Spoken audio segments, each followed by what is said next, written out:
given its season 2 release date. I'm going to be very honest and say that I have actually not even watched season 1. Don't judge me. There's Tommy. God bless him. Season 2 is coming out September. I was. I needed a sound effect for that. Like, what? You're either part of the power universe or you ain't. Now listen, okay? You can't be picking and choosing and then, I don't want you to tell me because I ain't seen. It's what people are watching. So we gonna talk about it. I know. I'm going to work on it. Okay.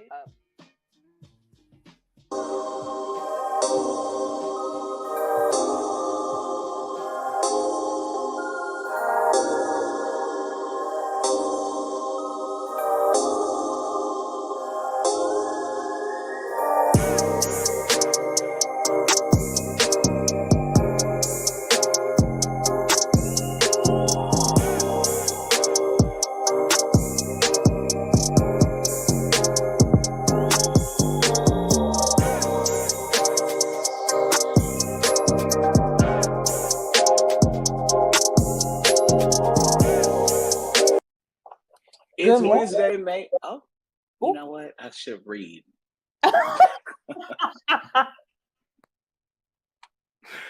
Reading is fundamental. A special, yep. But we're all struggling without writers. So, good morning. Facts. It is a Wednesday, May 24th, which sounds crazy. I cannot believe it's May 24th. But welcome to This Is America, your morning news show. Good morning, Alex. How art thou? Good morning, Tiffanie. I am well. How are you? I am good today. I have had my protein shake, my news, and now I'm ready to go. Protein shake and news. I had a little bit more than that. Actually, oops. Regardless, where I live, it's legal. So Blessings. That's a whole other show. It is that we've done multiple times. But yes, anywho, so we have quite a bit to cover today, but we're going to get it all in. But first and foremost, this episode is brought to you by LLC Stuff. Launch your business for $0 plus state fees, but learn more at Black Alert. That's BLKALERTS.com/LLC. If we had writers, it would be on the screen. But you can spell. Writers, it would be on the screen, but it's not. So you can spell it. Yes. All right, let's get to the show. All right, so starting off, this one is insane because it affects everybody. Well, I don't know if it's going to affect me. That's the one account that I'm not sharing with anyone. But Netflix. If you've been logged out of Netflix, you woke up or you tried to log on to your Netflix last night and it's not really your Netflix, you have been logged out. And the reasoning behind it, if it hasn't happened yet, it's going to happen, is because Netflix is cracking down on password sharing. Now, this is something that they tested globally first. And so this is not something that came to the United States first. But it worked successfully, and they're doing it mostly because they are losing money, right? So, who isn't? I mean, factually, Netflix began alerting customers that their password sharing days were over. In an email to the streamers, in an email to members, the streamer said your Netflix account is for you and the people that live with you in your household. All right, so family, they're changing the definition of family. And that's something. I think that's why should be I feel like that should be the counter argument. I don't think anyone that I've seen make that argument. You can't come out here and change the definition of family for your pockets. No, that's none of your business, first of all. It's actually pissing me off as I think about it. I really didn't think I felt like I understand capitalism. I was fine with them doing something. I log into my Netflix, ain't nobody in there. So I don't really care. It's not affecting me directly, but I know Everybody I know uses somebody else's Netflix. And see, however, the truth is, those people may not be your family. But it's not for Netflix to decide or define, right? Who gave Netflix the leeway to say, oh, we've decided that family no longer means this for us? That is not your business. But a lot of that goes on in this country, though, right. And it didn't start with Kellyanne Conway saying that we have alternative facts. Alternative facts have been a thing, but I think the freedom of people doing that became more rampant after she made that statement. But I'm with you. My Netflix is one of my only accounts that I don't share. And even when I consider merging accounts, let me not say merging, even when I consider getting someone else's password or someone else getting my password, we literally have sat on the phone and said, I have been building my Netflix library and watch history for years. I am not starting over. Nope, never mind. I'll just be paying for it by itself. That is an interesting perspective because I have never thought about my watch history at all. I don't care. That algorithm is so specific. It's so specific. I'm not building that over again. It knows what I want to watch. It knows what to recommend for me. It knows where I've left off on shows that I rewatch. But I know that, and maybe, and this is me counter arguing, not making a counter argument to your life decision, which really serves no purpose. But meaning your counter argument serves no purpose? I mean, my counter argument is simple. It's that AI is the way of the world, and so it's gotten smarter.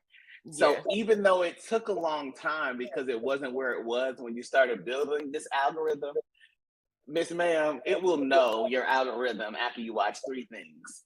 And it examines it's going to scan the internet for what you watched on other places. And then I think you'll be fine. But you know what? You just made me sound really old, and I would actually like to go to the next story. I'm with it. Because I had not thought about that counter argument, and you're probably right. And now I feel like I need to test it out. And now I just got annoyed and now I'm further annoyed because even now, if I test it out and that works, they're cracking down on password sharing. So you missed out. You've been wasting money when you could have been exactly. So much and that's actually where I was going with my point, but I didn't want you to realize that right now. Too late. Too late. This is why you don't do shows with your best friends, because they just dash your hopes and your dreams and your perspectives. And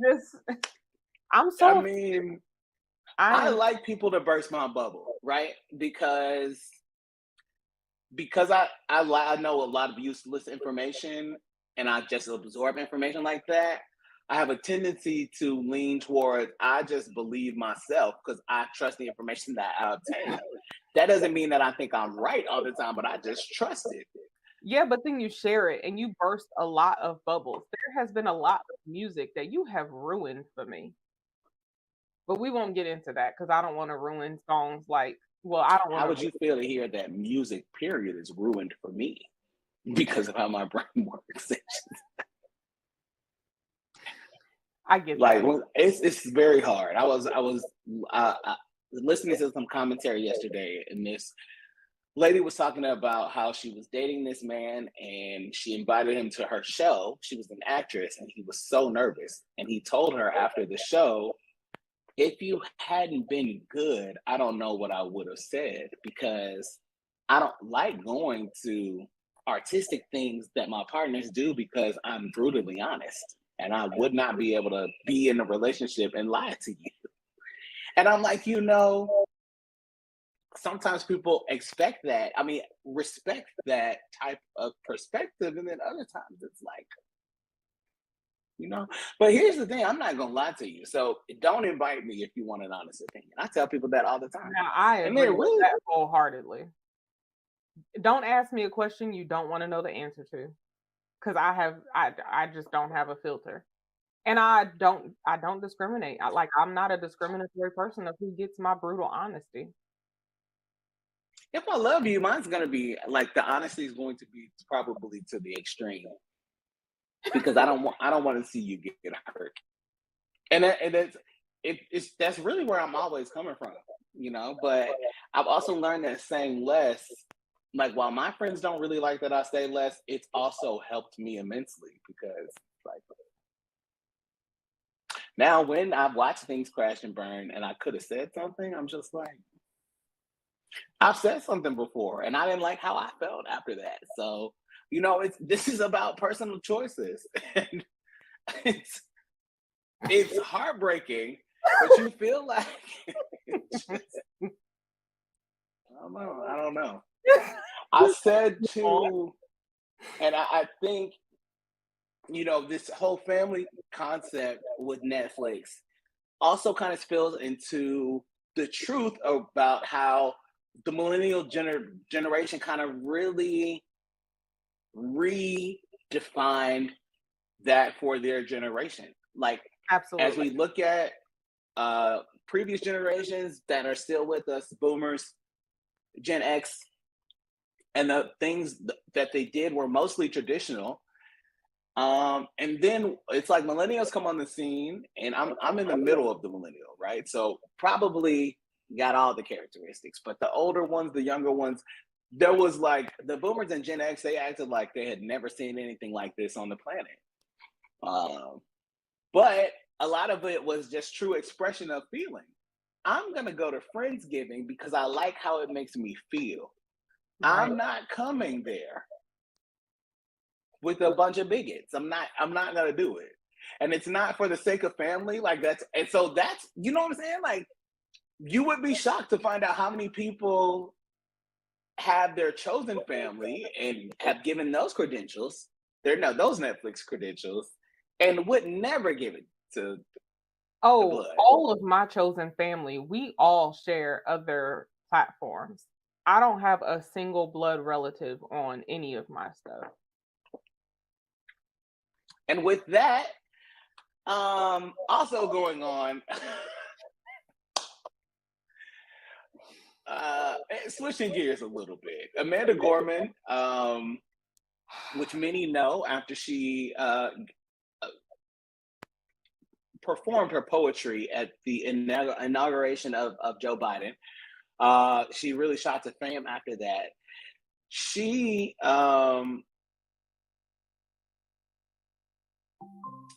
her poem has been banned. I don't know another way to say it. Like, And guess what state? Florida, who we talked about yesterday. So let's play a clip to remind everybody of the poem, just a snippet of it. The full poem was a couple of minutes, but we'll play a clip and then we'll talk about this ban on her inaugural poem, The Hill We Climb. If we're to live up to our own time, then victory won't lie in the blade, but in all the bridges we've made. That is the promised glade, the hill we climb, if only we dare it, because being American is more than a pride we inherit. It's the past we step into and how we repair it. We've seen a force that would shatter our nation rather than share it, would destroy our country if it meant delaying democracy. And this effort very nearly succeeded. So that is her poem, The Hill We Climb. She performed it at the 2021 inauguration, and now it is being banned in a Miami-Dade school in Florida.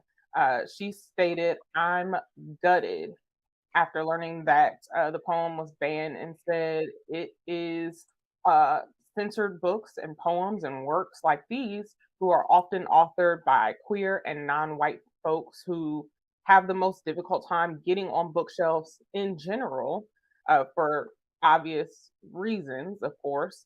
Those are the ones that are being banned. And so you listen to this poem that she really intended for it to be a unifying poem and an encouraging poem for us to say, we got to keep going. We have a lot of work to do, but we are Americans. We can do this work together if we build bridges and not create more violence.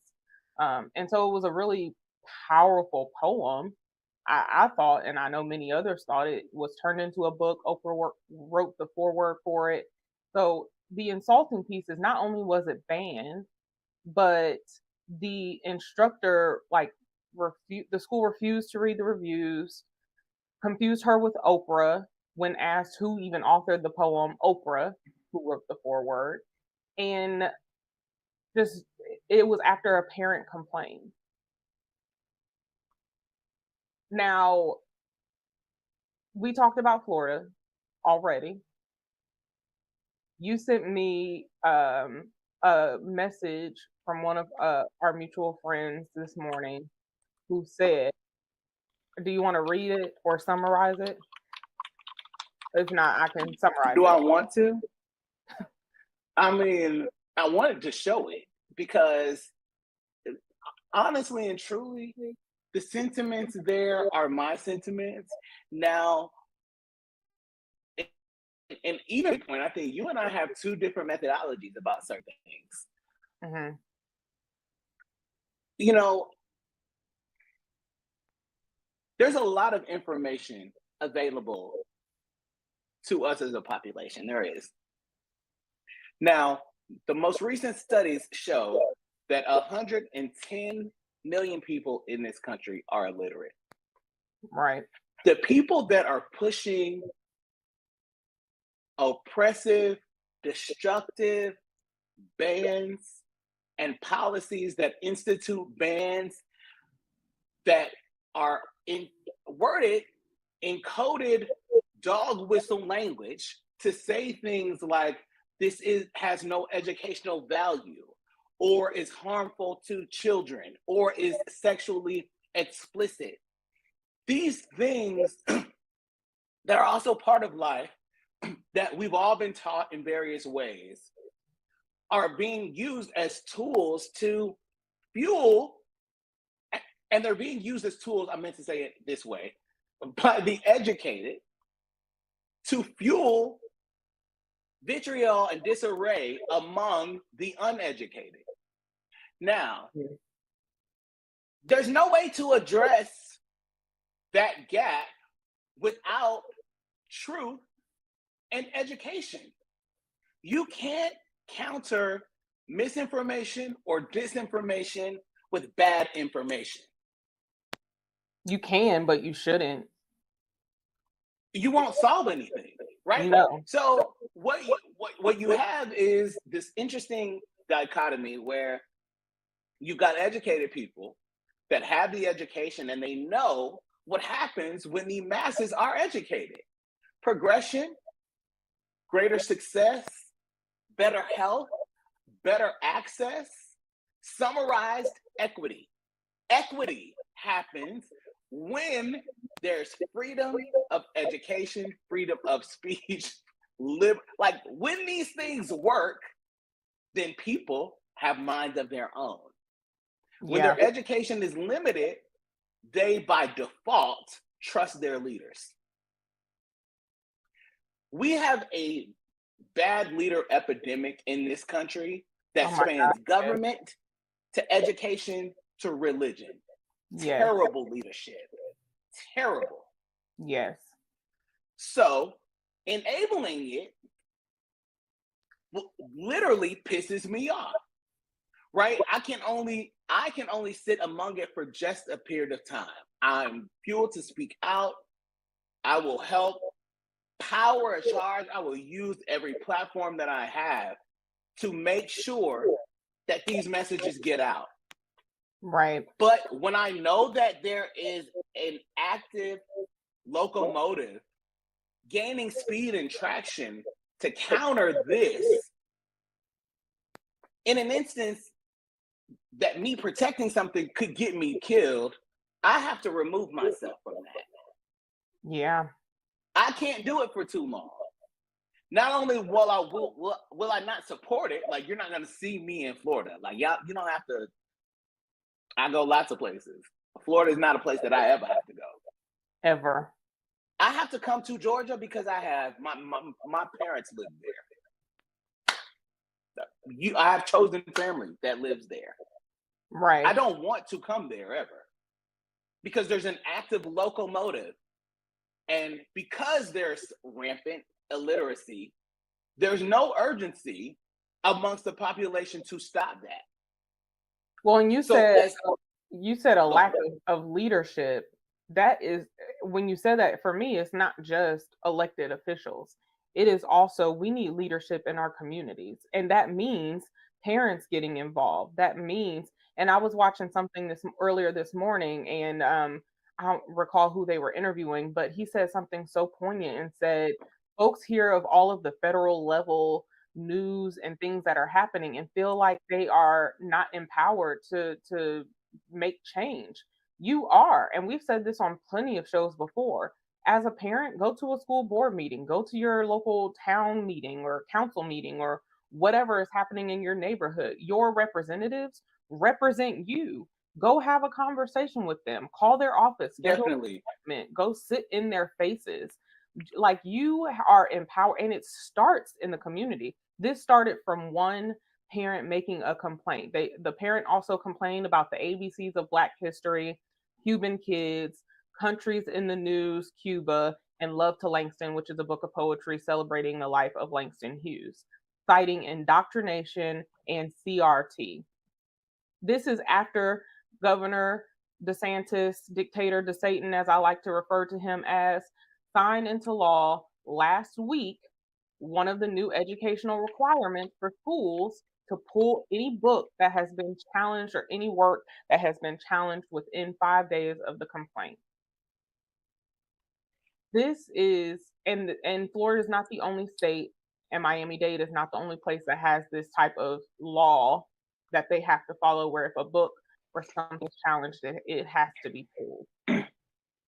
This is not what should be happening. Let me tell you what you triggered in me, because it's something that we've also talked about before. And I'm a person that likes to educate, right? So I think definitions are really important. I think they're really important. But I'm going to remind you of a truth that you and I have talked about, but it's not talked about often, because the illusion that it's always, masses that have caused things to shift is nothing but an illusion. The civil rights movement that we all learned about was led by a remnant of people, just a small group of people that made that change. And people that most likely, it's not a fact, but people that are compelled to make change today most likely are descendants of people that have always been about change. The majority is always like, I want the noise to go away. I just want to live my life. It manifests itself today in friends and family that is like, I don't give a damn about politics, but turn up, pass me the hookah. Cool, pass the hookah until you can't pass the hookah anymore because you can't go out, you can't live. That's how it manifests it today. Your ancestors most likely were not at sit-ins getting waterboarded. But the people that were doing that are the people that made the change, the remnant. Now, just like a remnant can make a change there, one person is what has started. It's always one person that wants a book banned. Now, one person speaks up and everybody else is silent. Does that make sense? It makes no sense at all, but that's how it works. So that feeling that you're talking about, Tiff, that people get, that it's like, you're right. I feel like I can't say anything. I feel like I'm being stifled. Your stifle is your, you are being stifled by your own, by yourself, right? And it's not your fault. It's natural for you to feel like things are closing in on you when things are changing rapidly and you didn't see it coming. But you can make a difference. You can speak out. The other definition that I wanted to hit is because this is really what we're dealing with. You have in Florida specifically, you have this governor who was born in Florida, but is Ivy League educated. You can watch him in interviews and he pretends not to know words. He pretends like he's dumb. He went to Harvard, he went to Yale. Graduated at the top of his class at both. He is a wordsmith, and I have insults, but I'm not gonna go there. He's a wordsmith. He was part of the Tea Party, and again, when I say Tea Party and he's alive, I'm not talking about Boston. Right. But what he is is a snowflake. And that's a derogatory slang term. But it's literally for people that claim or they have an inflated sense of uniqueness. So because I'm this, I'm so offended. I'm so offended by this. When we're out here banning drag shows because they're sexually, like, this country was founded by men who wear wigs. When you think George Washington, you think wig. I don't know what you think. I don't think about Martha. I don't think about him being a founding. I think about his wig. I think about all of the wigs. Of them wigs. They were literally called the wigs. Literally. Shakespeare, who we all love and study. At the time, women had no rights, which y'all are trying to go back there. They had no rights. So you know who was performing? You know who Juliet was, the original Juliet? Do you understand that the original Juliet was a young boy? No, you don't understand that. Do you understand that at that time, they didn't even, pants have not, let me not do this. I know we got other things to do. I'm sorry. This is just, if we don't wake each other up, like if we don't. Yes. Yes. Yes. All of that. The point is family, people. We have said this before in a multitude of shows. Get involved. Get involved in your community. Find something to get involved in. If you walk outside and the air smells funny and it hasn't smelled funny before, look up in your neighborhood. There might be a water treatment plant there that needs maintenance that it's not getting because no one's holding your city accountable. If you are driving down the street and there's a pothole there that has almost taken your tire out every time you go over it, contact your city and hold them accountable for that. And in different cities and municipalities, there's different people who are to be held accountable for that. But it's not your governor and it's not the president. That is a local issue. You need a stoplight to get out of your subdivision. You need whatever it is. You don't have quality produce at your grocery store. That happened in my community. We contacted corporate office for the grocery stores in our neighborhood, and not immediately, like it wasn't the next day, but within a shorter period of time than I would have thought, we had a new produce manager and quality produce in our grocery stores. Just because the community, by and large, came together and used these apps that are community apps, that are neighborhood apps, where you can connect with neighbors inside your specific, you live in a subdivision, you live in an apartment complex, whatever it is.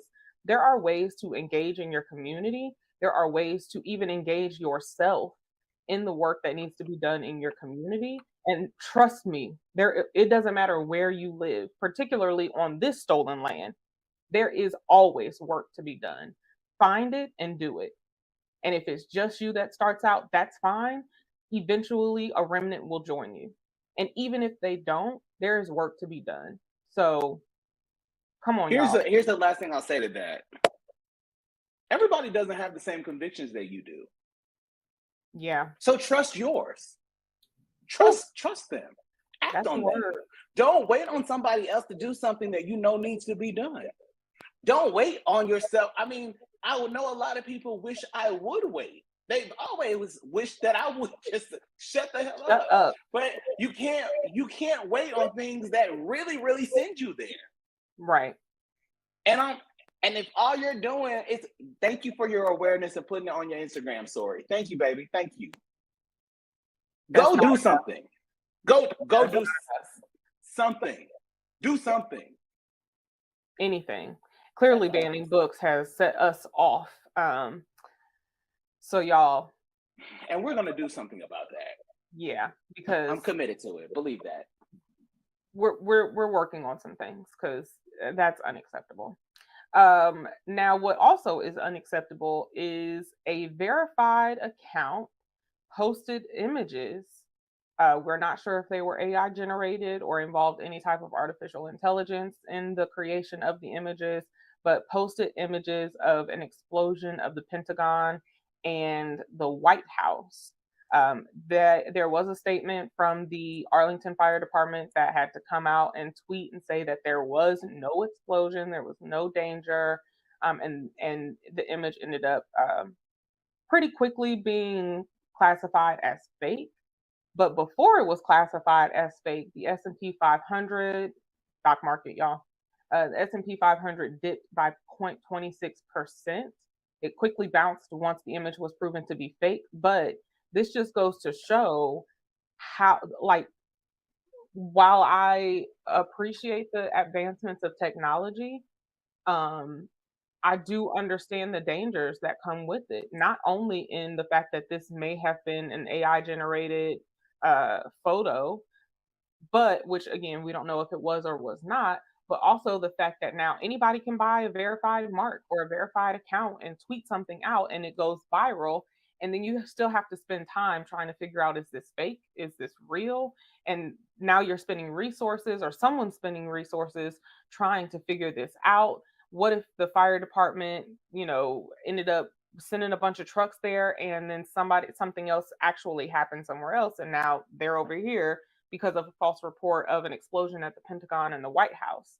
So I definitely understand the dangers that occur with the advancement of technology, but there's also the dangers that occur when you do stuff like open up verifiable accounts on a social media app that you shouldn't do, because now anyone can do this. And there was what really made it go viral was a retweet from a Russian state media owned company, or account essentially. And also another account that tweeted it was an impersonation of Bloomberg. It was called at Bloomberg Feed. And so they also posted it, and the account has now been suspended, but some damage was already done. And it could have been worse. And we thank God that it wasn't worse, but it could have been. And so I know you and I talk about AI quite a bit. We talk about Chat GPT quite a bit. Excuse me, we talk about these different apps quite a bit, but how do we, and there was just a hearing, what was that, last week, where the owner of ChatGPT went and testified before Congress. So how do we start to look at and really have this conversation between the different perspectives between, yes, AI is a good thing, can be a good thing, and also iRobot.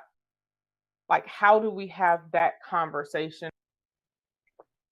AI, robots versus the benefits. And maybe it's not a versus, because I do think that there's room for simultaneous growth and conversation. That's But the only option. So, yeah, and I agree with you. Most people are there. Oh, I think there's room. I think you've got to move beyond that. Even with Twitter, like we talked about this in our meeting before, it now means that you're not a bot.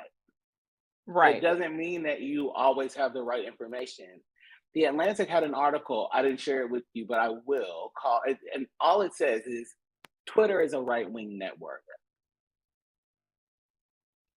Whew. And it had me re-examine everything, right? Like, what am I doing on here? Right. Yes, it is the best place for me to get news instantly. It's been the best place for almost 15 years for me to get information out. Right. There's got to be something else, because the owner is a self-described right-wing conspiracy theorist. I mean, that he elevates all types of like debunked theories and ideas. So, and fired the people who fact check on that platform. There's no press office, there's no fact checkers, no, there's no controls. The racism is up. The racism is up, and it like immediately ticked up as soon as he became CEO. And now today they're holding, basically a press conference on Twitter Spaces on the Musky Bird app, for DeSatan to announce his presidential bid. Why are you doing that? Why not? I mean, I'm sure that's what. Like, what are we doing? That has to be the question. And you know, there's not that I can't be shocked by anything that happens. Donald Trump was the president, and I say that all the time. But Donald Trump was the president. Donald Trump. Okay, people knew who he was before he was the president, and then he became the president. After like video tapes that y'all would never let these people be president in the past. Y'all just kind of wanted to see what would happen. And I understand the black man was there, and that made y'all uncomfortable for 8 years. And he really didn't do. I'm like, he didn't even do. Never mind. That's a whole other conversation. He was the president, but you know, I think that it's imperative for us to know what's going on. Yeah. If we're weighing why he's doing what he's doing, he has no charisma. He's only popular in Florida, and he's desperate, right? He's picked all these fights, and he wants to stand. He doesn't believe that Americans want him, right? He doesn't believe that at all. But he does believe that he can force Americans to have him, just like he can force Florida to do what he's doing. So no one has ever said, "I wish America was like more like Florida." No, it's going to. Bugs Bunny in a cartoon in the 50s, 60s cut Florida off of the United States in a cartoon. Bugs Bunny. And it lives. Speaking of bugs, have you ever, like, for those of you that have been to Florida, they have insects that you've never ever heard of, like Amazon level insects.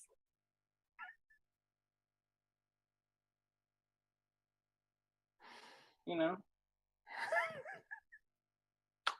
I mean, you're not wrong, but you're right. And honestly, every time I get on the Musky Bird app, I have seen another person or another celebrity or another organization or another business say, "This will be our final tweet. We will not be returning to this platform because it has just gone too far."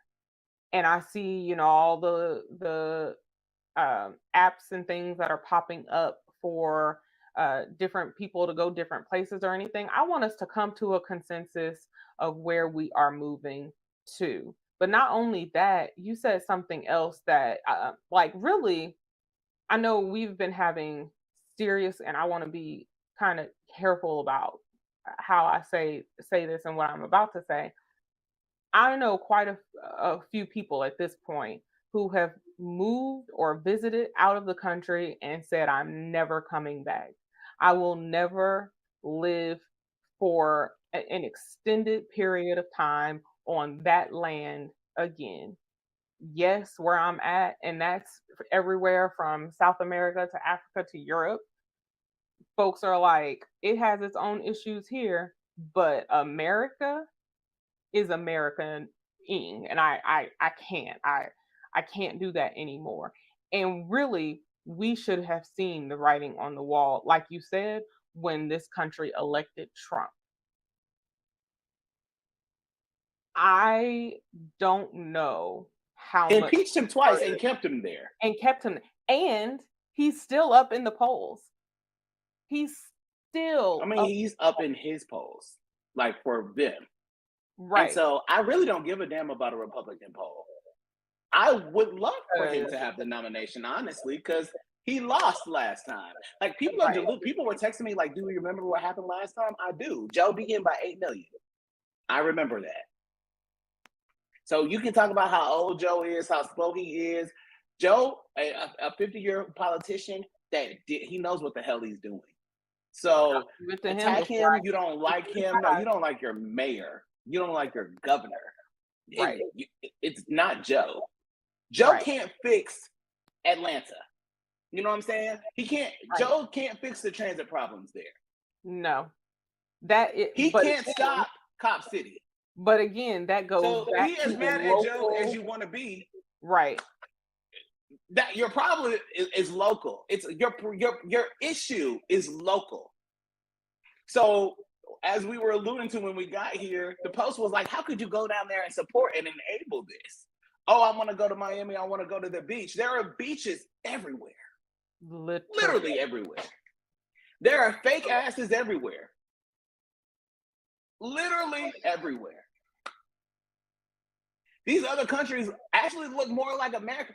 These other countries are starting to look like the dream of America, like the propaganda that they put out there about America. That's how the other places actually are. Imagine that. With healthcare.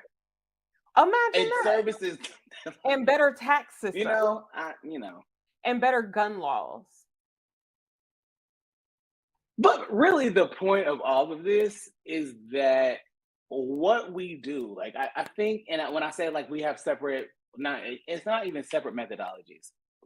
You're more compelled to fight certain things than I am.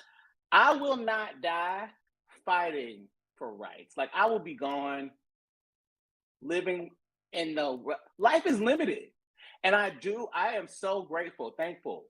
I'm on record saying so many times that I would stand in traffic for John Lewis. I literally would have done that. I don't want to be John Lewis. And I don't knock John Lewis. People that want to be John, but I don't want to do that. And most of you don't. But there is one thing you can do. There's something that you can do, right? Right. I don't knock people that say, again, you know how I feel. I feel like nobody should be doing. Yes, you have life calling and a life purpose. I just don't believe, and this is my belief because I can have one. You can have your own. We don't have to agree. I don't think anybody's supposed to be doing the same thing their whole life. You got to do something else. The reason why you have seasons, that we don't have the same seasons all year. We don't have, like, that's not how life works. Your life should not be the same thing all year because you're not good. You have greater experience, you have greater perspective on things. That's why we love elders, right? I love elders. I love the wisdom that comes from them. I love the knowledge that comes from them. But elders know that their aptitude is not what it was when they were young. Their agility is gone. Like, you're not good forever. I discovered this at church when I realized that pastors be like, I'm gonna retire here. But why is my church dead? Because you are almost dead too. Alex. I digress. But literally, like that's where we are. Like, you don't have to do everything.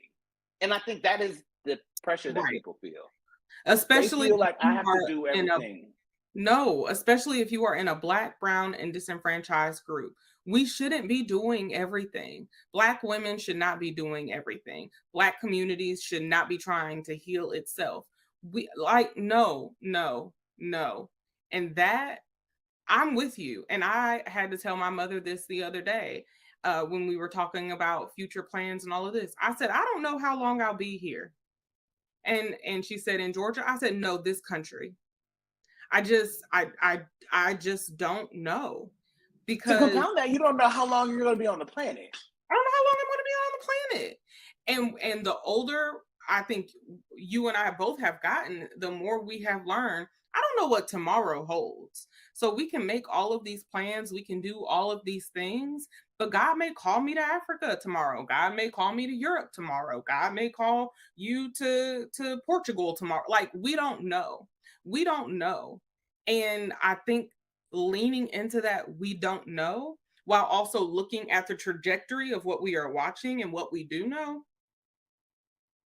we can make better decisions. And we can. And your decisions, again, that pressure isn't real, right? The pressure that you feel to be the one that solves it all, you don't have to do that, but you can speak up. You can, I feel like we don't do it. And sometimes it's just a lack of knowledge, lack of awareness. I don't feel like I know enough to speak on that. You know, people call me, I wish you could can you tell me about this candidate? Tell me about voting time comes and people like, Alex, who we voting for? Literally. And it's been like that, you know, forever. And a little bit of testament to, like, I'll take it. Okay, you get some information from me. But I want you to know that basic thing, right? Yeah. Because I might go somewhere and not come back. And I'm prone to doing that. I really am. So I think we can leave that there. I just think that more often than not, fear cripples people, and we have to be conduit or willing to help people become less fearful by bringing them with us, right? When you do decide to do something, bring somebody with you. Absolutely. Absolutely. But also don't wait to bring somebody else with you. Do it. Do it afraid. So as we were alluding to when we got here, the post was like, how could you go down there and support and enable this? Oh, I want to go to Miami. I want to go to the beach. There are beaches everywhere. Literally everywhere. There are fake asses everywhere. Literally everywhere.